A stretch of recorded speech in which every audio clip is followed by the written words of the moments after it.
நெல்லையில் புதிதாக கட்டப்பட்டு வரும் தேவாலயத்தின் மேற்கூரை இடிந்து விபத்துக்குள்ளாகியிருக்கிறது. இதில் ஒருவர் உயிரிழந்திருப்பதாக தற்போதைய தகவல் கிடைத்திருக்கிறது. மீட்பு பணி தொடர்ந்து நடைபெற்று வருவதாகவும் தகவல் கிடைத்திருக்கிறது. இது தொடர்பாக அங்கிருக்கும் செய்தியாளர் நாகராஜனிடம் கூடுதல் தகவல்களை நாம் கேட்கலாம். நாகராஜன், 8 மணி அளவில் இந்த மேற்கூரை இடிந்து விழுந்த சம்பவம் நடைபெற்றிருக்கிறது. நம்ம தொடர்ந்து அங்கிருக்கும் மீட்பு நடவடிக்கைகளை காட்சிகளா நம்ம பார்த்துட்டு வரோம். தற்போது மீட்பு நடவடிக்கைகளை நீங்க ஒரு தடவை சொல்லுங்க. அதாவது திருநெல்வேலி மாவட்டம் நெல்லை அருகே புதிய பேருந்து நிலையம் அருகே உள்ளது புதிய தேவாலயம் இருந்தது. புதிய தேவாலயமாக கட்டப்படுகிறது. நம்ம பார்க்கலாம். தற்போது அந்த தேவாலயம் மேற்கூரை மேற்தளம் இடிந்து விழுந்துள்ளது. மேற்தளம் இடிந்து விழுந்ததுமா, அதாவது இதன் பின்னணி அதை பார்க்கும் பொழுது, அதாவது இது கடந்த 1 வருடமாக இந்த தேவாலயம் என்பது கட்டப்பட்டு வருகிறது. இதில் நாகர்கோவில், ஆலங்குளம், அதாவது நெல்லை சேர்ந்த நெல்லை மாவட்டத்தில் ஆலங்குளம் பகுதியை சேர்ந்தவர்களும் அதே போல நாகர்கோவில் பகுதியை சேர்ந்த கட்டுமான தொழிலாளர்களும் அதிகம் இந்த பணியில் ஈடுபடுத்தப்பட்டுள்ளனர். அவர்கள் அதாவது கட்டுமான பணியில் ஈடுபடுத்தப்பட்டுள்ளவர்கள் இந்த கட்டுமான பணியில் ஈடுபட்டுள்ள அந்த கட்டுமான தொழிலாளர்கள் தான் தற்பொழுது இந்த ஈடுபாடுகள் சிக்கியுள்ளனர். 8 மணி அளவில், அதாவது மாலை 8 மணி அளவில் இந்த விபத்து ஏற்பட்டுள்ளதாக காவல்துறை சொல்லப்படுகிறது. முதற்கட்டமாக இந்த சம்பவ இடத்திற்கு தீயணைப்புத்துறையினரும் காவல்துறையினரும் வந்து மீட்பு பணியில் ஈடுபட்டனர். அதாவது இந்த ஸ்தலம், அதாவது தேவாலயத்தின் முதற்கட்டம் ஈடுபட்டுள்ளவர்கள், இந்த கட்டுமான தொழிலாளர் பணியில் ஈடுபட்டுள்ள அந்த கட்டுமான தொழிலாளர்கள் தான் தற்பொழுது இந்த ஈடுபாடுகள் சிக்கியுள்ளனர். 8 மணி அளவில், அதாவது மாலை 8 மணி அளவில் இந்த விபத்து ஏற்பட்டுள்ளதாக காவல்துறை சொல்லப்படுகிறது. முதற்கட்டமாக இந்த சம்பவ இடத்திற்கு தீயணைப்புத்துறையினரும் காவல்துறையினரும் வந்து மீட்பு பணியில் ஈடுபட்டனர். அதாவது இந்த தளம், அதாவது தேவாலயத்தின் முதற்கட்டம் ஏற்கனவே அதன் கீழ்ப்புறத்தில் ஒரு அறை உள்ளது. அதன் மேலே ஒரு அறை கட்டும் பொழுதுதான் தற்பொழுது அந்த அதாவது மேற்கூரை இடிந்து விழுந்துள்ளது. அந்த மேற்கூரை இடிந்து விழுந்ததற்கான காரணம் என்பது முழுமையாக தெரியப்படவில்லை. ஆனால் மேற்கூரை இடிந்து விழுந்ததற்கான காரணம் என்பது தற்போது தெரியப்படவில்லை. இருப்பினும் இது குறித்து விசாரணை நடத்துவதாக காவல்துறை சொல்லப்படுகிறது. இந்த விசாரணை முடிவில் தான் அவர் என்ன காரணத்துக்காக இதானது, அதாவது என்ன பின்னணியில் இந்த விபத்து நடந்தது என்பது குறித்து தெரிய வரும் என்று காவல்துறை தெரிவித்து சொல்லப்படுகிறது. முதற்கட்டமாக இது தற்பொழுது ஒருவர் உயிரிழந்துள்ளதாக, அதாவது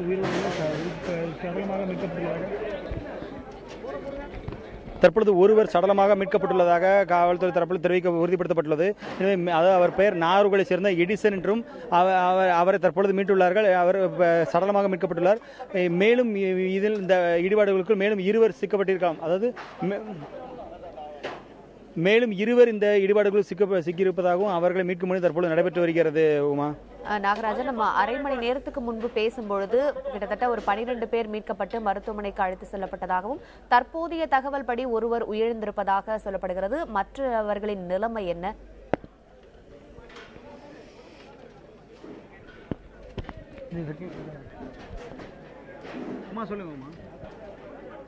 நாகராஜன், நீங்க இனிப்புல தான் இருக்கீங்க. அதாவது நம்ம அரை மணி நேரத்துக்கு முன்பு பேசும்பொழுது இடிபாடுகள் சிக்கிய 12 பேர் மீட்கப்பட்டு மருத்துவமனையில் சிகிச்சை பெற்று வருவதாக சொன்னீங்க. தற்போது ஒருவர் உயிரிழந்திருப்பதாக தகவல். இந்த பணியில் ஈடுபட்டுள்ளது 25க்கும் மேற்பட்ட இந்த பணியில் ஈடுபட்டுள்ளதாகவும் அவர்களின் மேல் தளத்தில் இருந்தவர்கள் தான் இந்த முதற்கட்டமாக, அதாவது சிறிய காயத்துடன்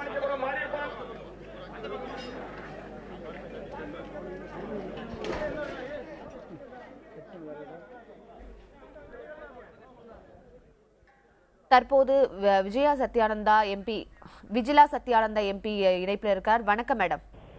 வணக்கம் மேடம். தற்போது இந்த மேற்கூரை இடிந்து விழுந்து விபத்து நடந்திருக்கிறது. அந்த பகுதியில தற்போது மீட்பு நடவடிக்கைகள் எந்த நிலைமையில இருக்கு? அதாவது இந்த ஒரு 8:30 மணி அளவில் Palayamkottai Xavier colony CSI church மேற்கூரை பணிகள் இன்று காலையிலிருந்து நடைபெற்று வந்தது. 8:30 மணி அளவில் அந்த மேற்கூரை அப்படியே இடிந்து அது விழுந்தது. அந்த விழுந்த பொழுது அங்கே மேலே வேலை செய்து கொண்டிருந்தவர்கள் அனைவரும் அப்படியே பாதுகாப்பாக வெளியே உடனடியாக அவர்கள் குதித்து தப்பித்தனர். ஆனால் அங்கே கீழே முட்டு பகுதியில் அந்த கீழ் இடத்தில் வேலை செய்து கொண்டிருந்தவர்கள் அப்படியே ஒரு 3 பேர் அப்படியே அவர்கள் உள்ளே மாட்டிக்கொண்டனர். அதுல ஒருத்தர் மட்டும் இப்போ அவர் உயிரோடு இல்லைன்னு இப்ப சொன்னாங்க. ஆகவே ஒரு கை தெரிந்தது. நாங்க போய் பார்த்தோம். அப்போ ஒரு கை தெரிஞ்சது. அந்த கையை எடுத்து பார்க்கும்போது அவர் மட்டும் பிழைக்கவில்லை. மற்ற 2 தேடும் பணியில் ஈடுபட்டு கொண்டிருக்கிறார்கள். எல்லாம் முழுவதுமாக தீயணைப்புத்துறை, மாநகராட்சி, காவல்துறை மற்றும் அனைத்து ரெட் கிராஸ் போன்ற அனைத்து அமைப்புகளும் நாங்கள் மக்கள் பிரதிநிதிகளும் இணைந்து இந்த வேலையை செய்து கொண்டிருக்கிறோம். ஆகவே உடனடியாக மீட்பு பணிகளுக்கு உத்தரவிடப்பட்டிருக்கிறது. இந்த தகவலை மாண்புமிகு தமிழ்நாடு முதலமைச்சர் அம்மா அவர்களிடமும் தெரிவிக்கப்பட்டிருக்கிறது. ஆகவே உடனடியாக மீட்பு பணிகளை துரிதப்படுத்தி இருக்கிறோம். மேடம், தற்போது இந்த காட்சிகளை வைத்து பார்க்கும் போதே காவலர்களும் தீயணைப்பு வீரர்களும் அதிகாரிகளும் துரித நடவடிக்கையில் ஈடுபட்டு வருவது நமக்கு தெரிகிறது. இந்த நிலையில் தற்போது மொத்தம் எத்தனை ஊழியர்கள் அங்கு பணிபுரிந்திருக்கிறார்கள் என்கிற தகவல் அது கிட்டத்தட்ட ஒரு 700 பேர் அங்க இப்ப பணியில் இருக்கிறார்கள். மொத்தமாக காவல்துறையினர், தீயணைப்பு துறையினர், மாநகராட்சி மற்றும் அனைத்து அமைப்புகள் மற்றும் இந்த தன்னார்வ தொண்டர்கள் அனைவரும் இந்த பணியில் ஈடுபட்டிருக்கிறார்கள். மேடம், நீங்க இணைப்புல வந்தமைக்காக நன்றி. நாகராஜன், நீங்க இணைப்புல இருக்கீங்க. தற்போது இந்த நிமிஷம் வரைக்கும் விபத்துக்கான காரணம் குறித்து ஏதாவது வந்திருக்கா தகவல்?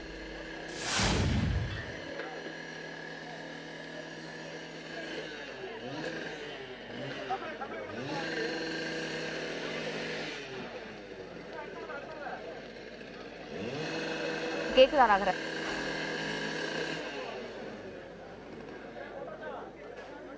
உமா, அதாவது இந்த விபத்துக்கான காரணம் குறித்து தற்பொழுது விசாரணை நடைபெற்று வருகிறது. குறிப்பாக இந்த விபத்துக்கான காரணம், அதாவது இந்த விபத்து முதற்கட்டமாக பில்லர்கள், அதாவது முதல் தளம் அமைக்கப்படும் பொழுது அதற்கையிலே பில்லர்கள் அமைக்கப்படுவது குறைவாக அமைக்கப்பட்டது தான் இந்த காரணம் என்று முதற்கட்டமாக சொல்லப்படுகிறது. முதற்கட்டமாக பில்லர்கள் குறைவாக அமைக்கப்பட்டதுதான் காரணம் என்று சொல்லப்படுகிறது. இதற்கு அது மட்டும் இல்லாது தற்பொழுது இந்த கட்டிடத்திற்கு எப்படி ஒப்புதல் வழங்கினார்கள், அதாவது முறையான ஒப்புதல் பெற்றுள்ளார்கள், அதேபோல மாநகராட்சி அதிகாரிகள் எந்த அளவுக்கு, மாநகராட்சி பொறியாளர்கள் பங்கு இதில் எந்த அளவுக்கு இருக்கிறது, அவர்கள் எந்த அளவுக்கு இதில் ஈடுபாடு காட்டினார்கள் என்பது குறித்தும் தற்பொழுது விசாரணை நடைபெற்று வருகிறது. அதேபோல இப்போது மீட்பு பணியும் மிகவும் அதிகமாக துரிதப்படுத்தப்பட்டுள்ளது. கூடுதலாக அந்த பகுதியை சேர்ந்தவர்கள் மீட்பு பணியில் ஈடுபடுத்தப்பட்டுள்ளார்கள். தற்பொழுது செஞ்சிலுவை சங்கம், இந்திய செஞ்சிலுவை சங்கத்தினர் இந்த மீட்பு பணியில் ஈடுபட்டுள்ளனர். அவர்களே சேர்ந்த இந்திய செஞ்சிலுவை சங்கத்தின் இந்த நெல்லை மாவட்டத்தின் தலைவர் பிரபாகரன் இருக்கிற அவரிடம் இது குறித்து கேட்கலாம். சார், சொல்லுங்க, இந்த மீட்பு பணி தற்போது எப்படி நடைபெற்று வருது? எந்த அளவு, எத்தனை பேர் இதுவரைக்கும் மீட்டிருக்கீங்க? இதுவரைக்கும் 9 பேர் மீட்கப்பட்டிருக்கிறாங்க. அதில் 8 பேருக்கு வந்து சிராய்ப்பு காயங்கள் தான். ஒருத்தருக்கு வந்து கொஞ்சம் காலில் வந்து அவருக்கு அந்த உடைப்பு, இந்த இது உடைஞ்சிருக்குது. அதெல்லாம் இப்போது அரசு மருத்துவமனையில் தீவிர சிகிச்சை பிரிவில் இருக்கிறாங்க. இங்கே பார்த்திங்கன்னா, இங்கே இந்த விபத்துக்கான காரணம் அப்படின்னு சொல்லி பார்த்திங்கன்னா, இது வந்து பில்லர் மட்டும் இல்லை, அந்த அதுக்கு இடையில் போடக்கூடிய அந்த கம்பிகள், அதுகள்லாம் வந்து அது சரியான முறையில் அது கணக்கிடப்பட்டு அதன் தரங்கள் உறுதிப்படுத்தப்பட்டது, அது உறுதிப்பாடு இல்லாத தரங்கள் அப்படிங்கிறீங்களா? அந்த கட்டுமான கம்பிகள் பயன்படுத்தப்பட்டது எல்லாம் இல்லை, இது வந்து அந்த பொறியாளருடைய அந்த இதுதானே தவிர மற்றபடி கம்பிகள்லாம் எல்லாம் தரமான கம்பி தான். அடுத்து இங்கே வந்து இவங்க இது சம்பந்தமாக இது முறையானபடி அனுமதி வாங்கியிருக்காங்களா அப்படின்லாம் கேட்டால் அது அனுமதி வாங்கியிருக்கிறாங்க. இது ஏற்கனவே எக்ஸிஸ்டிங் சர்ச்சு, அதில் ரினோவேஷன் ஒர்க்கு தான் இப்போ நடந்துகிட்டு இருக்குது. இதில் வந்து அனுமதி, இதில் இப்போ முழு வீச்சில் வந்து நமது காவல்துறையினரும் தீயணைப்பு துறையினர், இந்தியன் ரெட் கிராஸ் சொசைட்டி எல்லாரும் தீவிரமாக வந்து இதில் வந்து மீட்பு பணியில் வந்து தீவிரமாக இருக்கிறோம். இதில் உள்ள வந்து இப்போ இன்னும் ஒரு கிட்டத்தட்ட ஒரு 10 பேர் இன்னும் உள்ள இருக்கலாம் அப்படின்னு நினைக்கிறோம். ஒரே ஒரு அமரர் தான் இப்போ வந்து மீட்கப்பட்டிருக்கிறார் உள்ளேருந்து. இப்போ வந்து அந்த இடத்துல வந்து வெட்டி அதை வந்து அவ்வளவு காங்கிரீட்டையும் அப்புறப்படுத்தக்கூடிய பணிகள் நடந்துட்டு இருக்குது. மீட்பு பணி உங்களுக்கு தாமதப்படுறதுக்கான வாய்ப்பு இருக்கா, இல்லை அதுக்கான உபகரணங்கள் எல்லாம் சரியா இருந்து தீவிரமாக நடந்திருக்கா? மீட்பு பணிங்கிறது ரொம்ப தீவிரமாக நடந்துட்டு இருக்குது. ஏன்னா மீட்பு பணிக்கு வந்து தமிழ்நாடு தீயணைப்பு மற்றும் மீட்பு பணித்துறை வந்து அவங்க எல்லா எக்யூப்மெண்ட்ஸும் வச்சுருக்கிறாங்க. கேஸ் வெல்டிங் வச்சு ஒரு பக்கத்தில் நடந்துட்டு இருக்கு. இது வந்து மௌலிவாக்கம் அளவுக்கு ரொம்ப பெரிய அளவில் வந்து ஒரு விபத்துன்னு சொல்ல முடியாது. இருந்தாலும் தொடர்ந்து இந்த மாதிரி கட்டுமான பணிகளில் சரியான கவனம் இல்லாமல் செய்கிறதுனால சில நேரங்களில் இப்படி மனித உயிர்கள் வந்து போகிறது ரொம்ப சங்கடமான ஒரு விஷயம். குறிப்பாக அந்த கொத்தனார்கள் கடைசி நேரத்தில் காங்கிரீட் போட்டுக்கிட்டு இருந்தவங்க, அவங்கெல்லாம் வந்து அப்படியே ஒட்டுமொத்தமாக அங்கே வந்து மண்ணுக்கு புதைந்து போகக்கூடிய ஒரு நிலைமை. அதை பார்க்கும்போது மனதுக்கு ரொம்ப வேதனையாக இருக்குது. தற்போது மீட்பு பணி நடந்துட்டு வருது. இன்னும் எவ்வளவு நேரம் ஆகும்னு நினைக்கிறீங்க? மீதி இருக்கிற உள்ள நபர்களை மீட்பதற்கு எவ்வளவு நேரம் ஆகும்னு நினைக்கிறீங்க? குறைஞ்சது இன்னும் வந்து ஒரு 5 மணி நேரத்திலிருந்து 6 மணி நேரம் ஆகலாம். இல்லை, இந்த சூழ்நிலை என்பது நீங்கள் சொன்னது போல குறிப்பிட்டது போல மௌலிவாக்கம் சம்பவத்தை தொடர்ந்து இந்த மாதிரியான கட்டட இடிபாடுகள் என்பது அங்கங்கே நடக்கிறது. இதுக்கு மாநகராட்சியோ இது மாநகராட்சி பகுதியில் நடைபெற்றுள்ளதால் மாநகராட்சி அதிகாரிகளும் சரி மாவட்ட நிர்வாகமும் எந்த மாதிரியான நடவடிக்கை எடுத்தால் அடுத்து இந்த சம்பவங்கள் தொடராமல் இருக்கும்னு நினைக்கிறீங்க? இது மாநகராட்சியை பொறுத்தளவில் அனுமதி கொடுப்பாங்க, அதோட அவங்களுடைய இது வந்து முடிஞ்சுது. கட்டக்கூடியவங்க வந்து அந்த சரியான இன்ஜினியர்ஸை வச்சு அதை கட்டணும்.